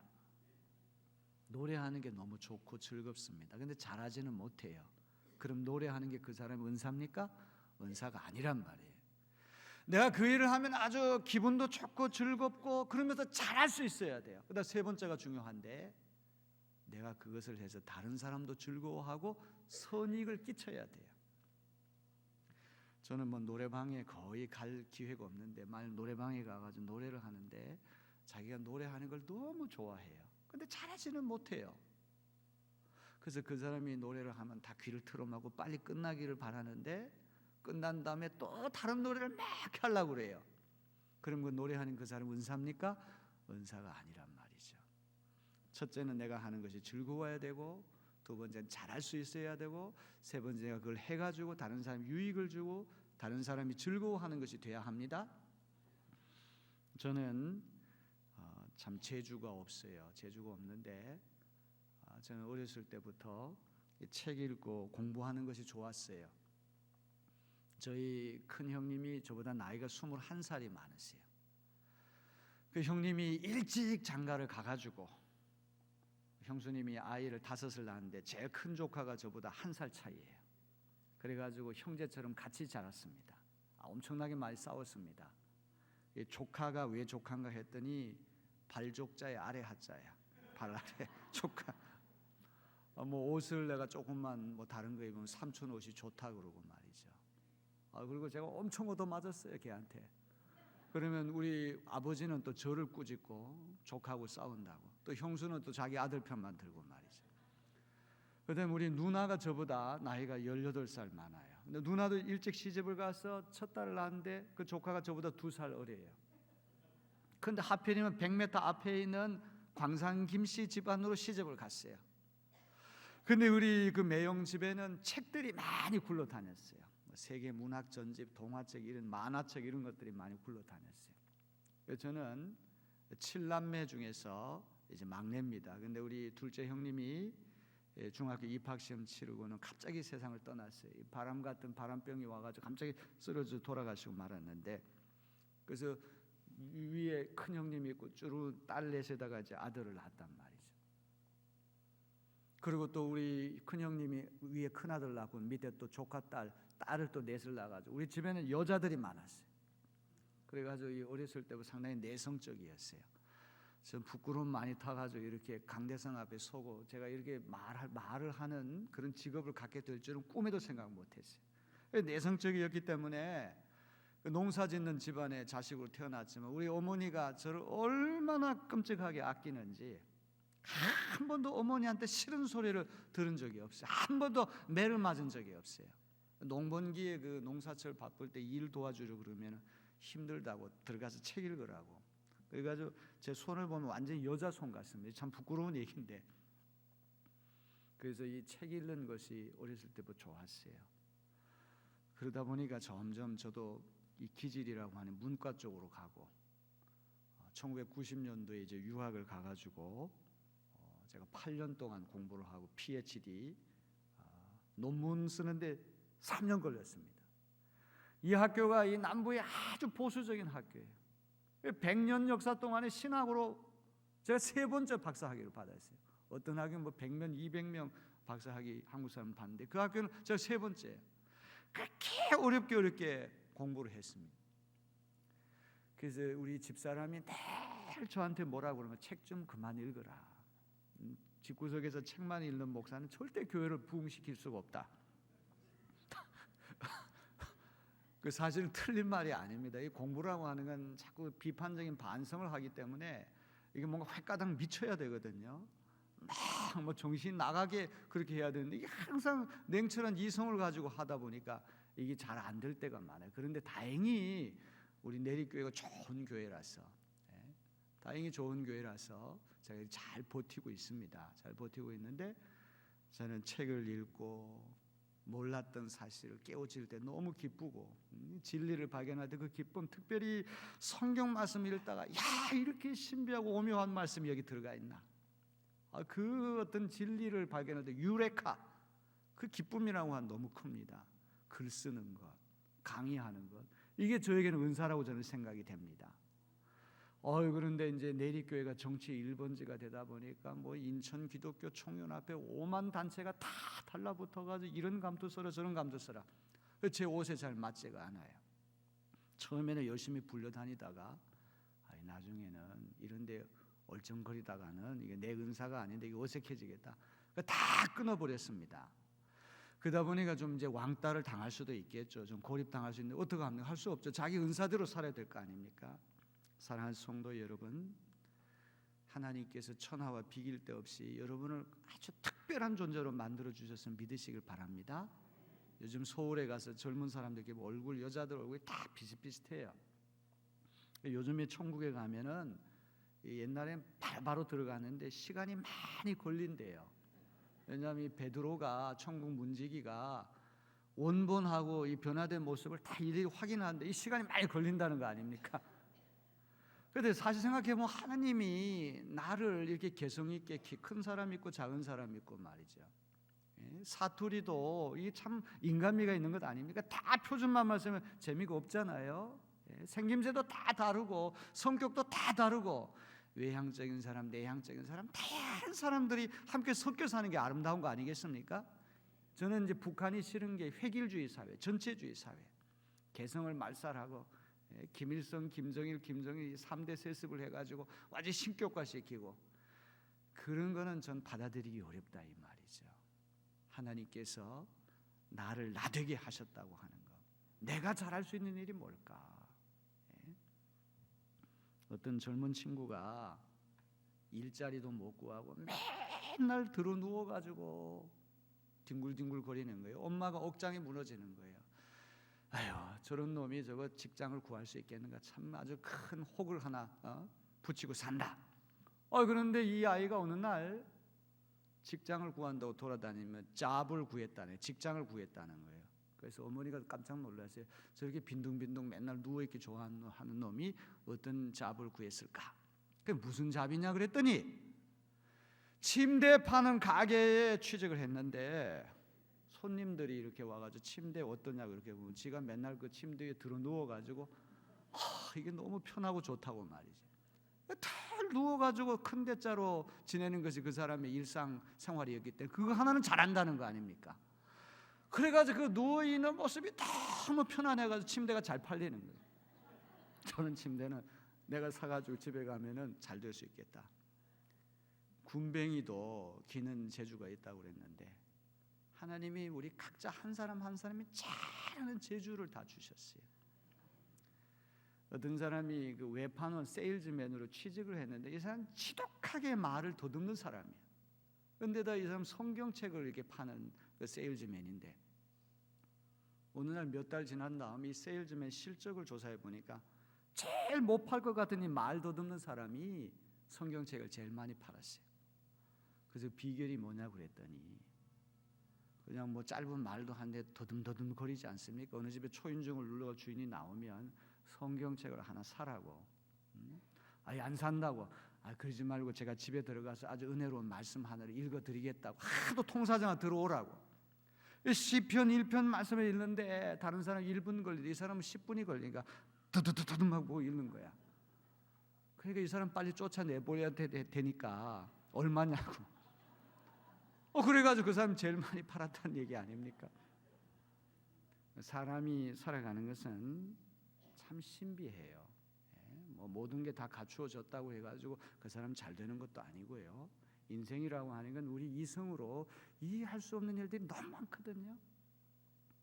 저는 뭐 우리 부모님이 예수도 안 믿고 우리 집안이 예수도 안 믿고 이 대학원 졸업할 때까지 누구도 저를 뒷바라지 해준 사람 없이 저 혼자 신학 공부했어요. 그런데도 군목 시험에 더 합격해가지고 말이죠. 저 강원도 양구 21사단 65연대 맥진부대 군목으로 갔어요.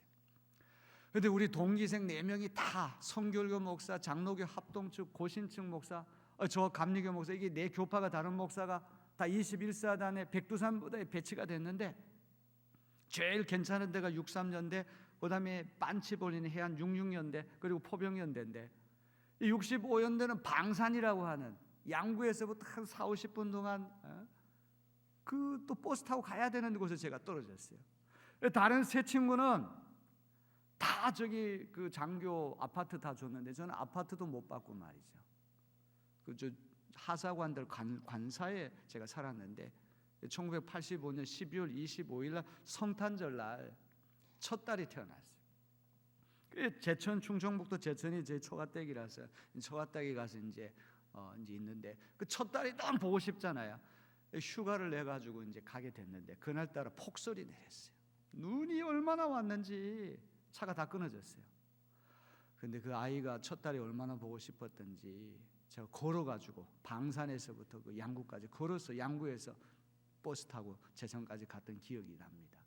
2년 동안 이 GOP, GP 거의 매주에 몇 차례씩 올라가가지고 그 철책선 돌면서 커피 돌리고 껌 주고 사탕 주고 기도해 주고 사고가 많이 일어났습니다. 그때만 하더라도 쥐레 밟아서 죽고 총기 오발서로 죽고 장례식 많이 치렀어요. 그러게 2년 동안 고생을 했더니만 후방으로 빼준다고 그러더라고요. 만 36개월을 이제 군대 생활을 하는데 그래서 이제 서울 군초로 가가지고 이제 제대하고 어디 부목 자리도 알아보고 잘 됐다. 그래가지고 후방으로 빼준다고 어디냐 하면 인제야. 2사단 17연대. 신남에서부터 조금만 더 내려가면 거기는 이제 그 방산, 양구 방산보다는 조금 더 좋은데 2사단 본부가 양구에 있는데 17년대만 그 3군단 기동 타격대예요. 그래가지고 이제 또 고생을 많이 하니까 X7연대 그 병사들이 그렇게 아주 자조 섞인 말을 했는데 그 36개월 동안 복무하고 하나님께서 또 도남 감리교회라고 하는 역사 깊은 교회 부목사로 또 세워주시고 뭐 집안에 빽이 있습니까? 우리 처가댁도 뭐 우리 장모님 권사님, 장인어른 권사님 뭐 아무 힘도 없고 그냥 보통 평범한 사람, 유학 갈 만한 환경이 못 됐는데 하나님께서도 유학 가는 길도 열어주시고 미국에서 목회도 하게 하시고 미국인 교회 가서 목회도 하게 하시고 미국 대학에서 교수도 한번 해보게 하시고 그리고 전혀 알지 못하는 인천 내리교회에 또 담임 목사로 오게 하시고 제가 앞으로 간증하겠지만 저희가 200억을 들여가지고 교회 건축을 했거든요. 참 고생 많이 했습니다. 3동의 건물을 지었는데 목사가 건축을 해보니까 목회가 뭔지를 알겠더라고요. 이거는 정말 목회에 총 역량을 집중하는 거예요. 어떨 때는 뭐 완전 독재자가 돼서 끌고 가야 되고, 어떨 때는 어린아이 하나 얘기까지 다 들어봐야 돼요. 그래서 빚이 한 30억 정도 되는데 지금 3억 정도가 27억이 아직 남았어요. 이제 조만간 우리 빨리 갚아야 됩니다. 그래도 잘한 거죠, 그죠? 예? 참 우리 교회가 만약 그 건물 안 지었다고 하는, 우리는 완전히 박물관계 노후된 교회가 될 수밖에 없었는데, 그 시설이 갖추어진 다음에 우리 인천 지역을 위해서 많은 일을 감당하고 있습니다. 인생이라고 하는 것은 참 신비한 거예요. 하나님의 은혜가 없었다고 한다면 저기 충청도 산골에, 저희 부모님은 경상도 사람이에요. 경상북도 경주 월송군, 거기에서 충청북도 이 단양 매포라고 하는 곳에 이 석회 공장을 우리 오촌 당숙이 이제 하시는 바람에 집단적으로 다 이주를 했어요. 그래서 제가 충청도 사람에도 불구하고 약간 경상도 액센트가 있어요. 사돈의 팔촌까지 전부 다 경상도에서 이제 오신 분들이기 때문에 맨날 경상도 사투리만 듣다 보니까 이 몸은 충청도에 사는데 이 의식 세계는 또 그쪽으로 가게 되는 거죠. 그리고 아무도 믿지 않는 가운데 제가 이렇게 예수를 먼저 믿고 목사가 되고 길이 여러 길이 있었는데 하나님이 신비하게 어떤 길을 택하도록 강권적으로 역사하시고, 저는 예수의 은덕을 너무 많이 받은 사람이고, 정말 1,000번, 1만 번 다시 태어나도 우리 예수님의 제자가 되고 싶고, 예수님보다 아름다운 분은 없다고 저는 절로 믿습니다. 사랑하는 성도 여러분, 어디 저만 그렇게 했습니까? 여러분 한 사람 한 사람이 우리 주님 보시기에 보화와 같고 진주와 같아서 너무 소중하고 너무 애틋해서 하나밖에 없는 전 재산 예수 그리스도를 십자가에 못 박아서 여러분을 사주셨다는 사실을 믿으시고, 이제는 하나님이 주신 귀한 은사를 잘 활용하여 여러분 삶이 좀 더 가치 있는 일에 투신하는 그런 삶이 되어지기를 주님의 이름으로 기원합니다. 세상 일이라고 해서 다 세상 일은 아니겠죠. 여러분의 세상 일도 잘해야 됩니다. 그것도 거룩한 소명이지만 특별히 우리 교회에 와서 무슨 일이든 봉사할 수 있는 여러분 되기를 주님의 이름으로 기원합니다. 자, 이제 458장, 찬송가 458장 우리 다 같이 가사를 생각하면서 부르겠습니다. 458장.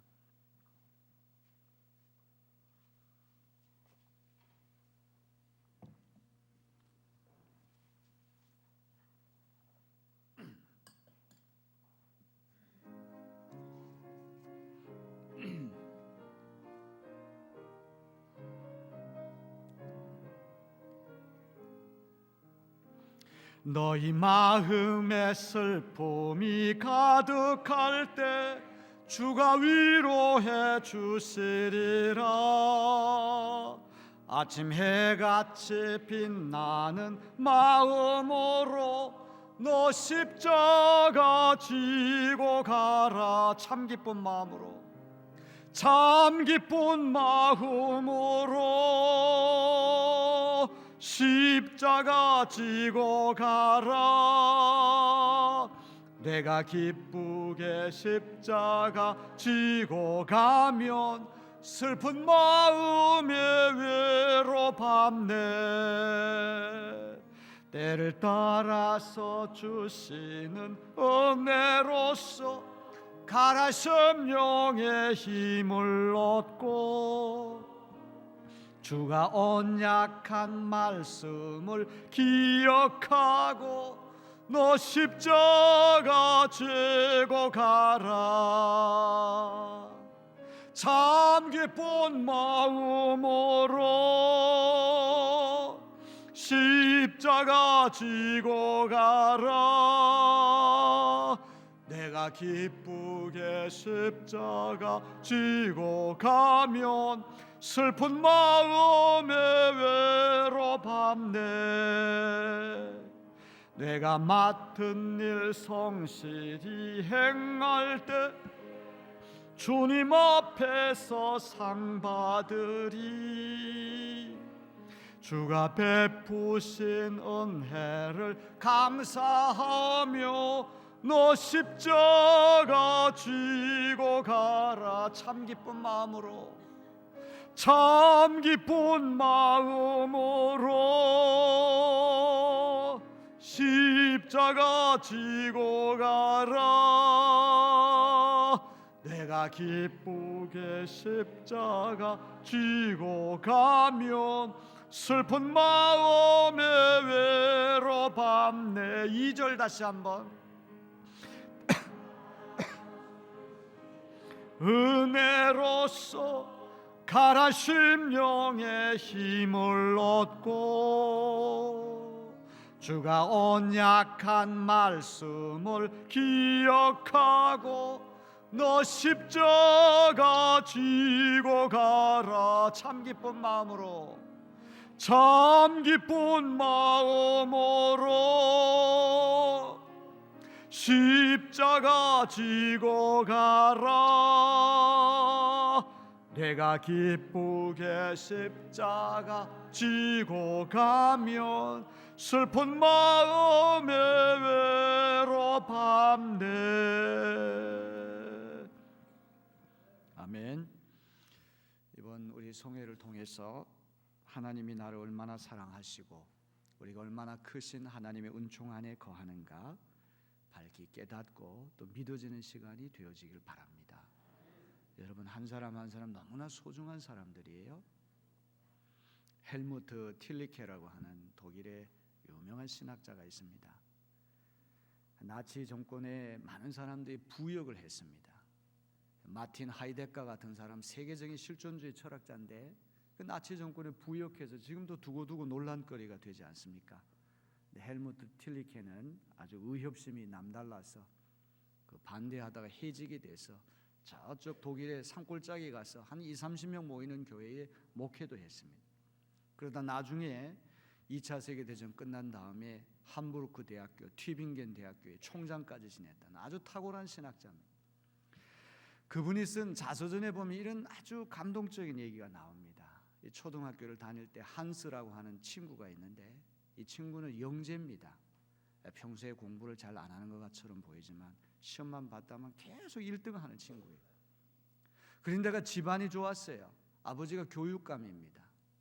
이 친구 다 좋은데 한 가지 문제가 있는데 자기보다 못한 친구를 깔보고 업신여기는 그런 교만기가 있어요. 항상 자기보다 못한 친구들을 업신여기는 마음이 있는 거예요. 헬무트 틸리케가 의협심이 있는 사람이었기 때문에 어느 날 친구들하고 작당을 해서 저 한스라고 한 녀석을 좀 집단 구타를 해서 버릇을 고쳐줘야 되겠다. 친구들하고는 다 모의를 해서 D-Day를 잡았습니다. 이제 등교하는 날 아침에 교문 뒤에 몰래 숨어가지고 한스가 나타나기만을 기다리는데 그날따라 이 한스가 교육감인 아버지하고 함께 나타났어요. 그런데 이 아버지가 한스를 얼마나 끔찍하게 아끼고 사랑하는지 몇 번씩이나 머리를 쓰다듬어주고 이 뺨을 오르만지고 그리고 아들이 이제 학교를 들어가는데 아쉬워가지고 몇 번씩 뒤를 돌아보면 손을 흔들고 이 광경을 헬무트 틸리케와 친구들이 보면서 마음이 녹아졌어요. 야, 저렇게 사랑받는 아이를 어떻게 우리가 해코지를 할 수 있단 말인가? 이 오토바이오그래피 헬무트 틸리케가 쓴 자서전에 보면 그 아버지가 한스를 아끼고 사랑하는 그 모습을 볼 때 신성불가침에 존엄성을 느꼈다 이런 표현을 써요. 신성불가침이라 너무 거룩하기 때문에 침략을 못한다는 말 아닙니까? 해코지를 할 수 없는 디그니티, 존엄성을 느꼈다 이렇게 고백하고 있습니다. 그래서 야 우리 없었던 걸로 하자 손 털고 그만뒀다는 얘기가 있습니다. 학교에 제가 다닐 때 그 초등학교 다닐 때 어떤 선생님한테 엄청 얻어맞은 적이 있어요. 뭐 아주 종아리가 그냥 구렁이가 몇 개 감길 정도로. 왜 선생님 나를 그렇게 때리는지 모르겠어요. 지금 생각해보면 뭐 사모님하고 뭐 기분 나쁜 일이 부부 싸움을 해서 화풀이를 저한테 한지도 모르겠어요. 근데 제가 자존심이 있어가 집에 가서 아무에게도 얘기 안 했어요. 지금도 저 혼자만 알고 있는 비밀인데 그 선생님이 어떻게 됐을까 굉장히 궁금합니다. 예. 나를 그렇게 아주 심하게 때렸던 옛날 뭐 우리 중고등학교 다닐 때 빠따로 얻어맞고 뭐 그냥 옆구리로 뭐 제자를 뭐 때리고 이 폭력이 난무하는 시대 아닙니까? 여러분 참 부끄러운 일 아닙니까?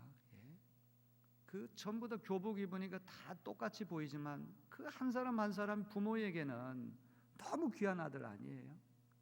이 박종철이 그 고문을 해가지고 물고문을 하고 죽게 하고 내 아들이 그런 일을 당한다고 생각해 보세요. 이게 치가 떨리는 거 아니겠습니까? 왜 내 아들은 소중한데 다른 아들은 왜 집단적으로 보이냐 이 말이에요. 이거는 큰 모순이에요. 설령 그 사람이 죄를 지어서 일시적으로 하나님의 형상이 왜곡되고 일그러졌다고 할지라도 하나님 보시기에 그 사람은 여전히 소중한 주님의 자녀다. 우리 예수 믿는 일은 이런 의식을 한시도 놓치지 말아야 할 것입니다. 우리 인종 간의 편견이 많잖아요. 피부가 검으면 조금 열등하다고 생각하고 가난한 나라에 왔으면 조금 열등하다. 그래서 업신여기고 깔보고 임금도 제대로 주지 않고 이거는 옳지 않은 것입니다. 하나님 기뻐하시지가 않습니다. 우리 피부는 다 달라도 피의 색깔은 다 새빨갛지 않습니까? 다 하나님의 자녀인 것이죠. 우리 예수 믿는 일은 인식에서부터 근본적인 전환이 일어나야 할 줄로 믿습니다.